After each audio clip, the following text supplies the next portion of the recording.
ఎక్కువ ఎవరు మాట్లాడతారంటే ఇంకేదోటి అన్నీ తెలిసిన వాళ్ళు ఏవో చాలా చూసిన వాళ్ళు ఎక్కువ మాట్లాడలేరు, చాలా షార్ట్ అండ్ స్వీట్గా చెప్పేస్తారు. అలా ప్రతిదానికి నువ్వు అలానే చెప్పేస్తున్నావు.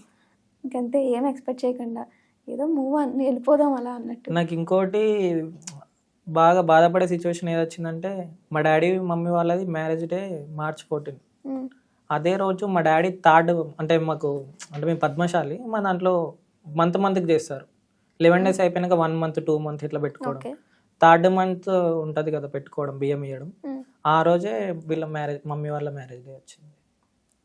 అది మమ్మీకి ఎంత హార్డెస్ట్ సిచ్యువేషన్లో ఉంటుందో. మాట్లాడావా అప్పుడు ఆ మూమెంట్లో మమ్మీతో? మాట్లాడా. ఎలా రియాక్షన్స్ మమ్మీ? ఇక ఏం మాట్లాడలేకపోయింది. ఇక ఏడుస్తూనే ఉంది. ఒక 5 months దాకా గుర్తుకొచ్చినప్పుడు బాధపడుతున్నాను. ఇప్పటికి బాధపడుతుంది. నిన్ను చూసుకొనే ఉంటున్నా నేను, నువ్వు లేకపోతుండా. ఇది అయితే పక్కా చెప్తుంది. నువ్వు ఉన్నవానే బతుకున్నా, లేకపోతే నేను ఎప్పుడో పోయేటోని అంట.